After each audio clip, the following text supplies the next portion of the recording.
5 బిజ్జాలు చేశానండి.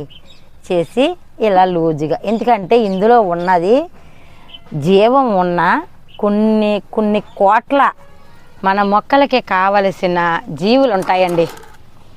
ఈ జీవులు చనిపోతాయి గాలి లేకపోతే. అందుకే మనం ఇక్కడ ఈ బిజ్జాలు అయితే చేసాము. మూత కూడా లూజుగా పెడుతున్నా, వర్షపు నీళ్ళు అది వెళ్ళకూడదు. ఇది మనం కృష్ణయ్య బల్ల కింద పెడదాం. పెట్టి ప్రతిరోజు తోటలోకి వస్తాం కదండి, వచ్చినప్పుడు ఇలా ఒక ఎంతో కాదండి, ఒక 2-3 సార్లు ఇలా తిప్పితే సరిపోతుంది. ఇంతేనండి. బెల్లం మనం ఎక్కువే వేసాం కాబట్టి ఇప్పుడు పురుగులు రావండి. అది 100 గ్రాముల బెల్లం వేయాలండి. 1/4 కేజీ వేసాను. వేయనివ్వండి, కాస్త ఎక్కువ ఉంటే మనకు వచ్చిన ప్రమాదం ఏముంది. ఇలా చేసాం కదండి. ఇది 5 రోజులకే రెడీ అయిపోతుందండి. అప్పుడు 1 లీటర్ నీళ్ళు తీసుకుని 1 లీటర్ తీసుకుని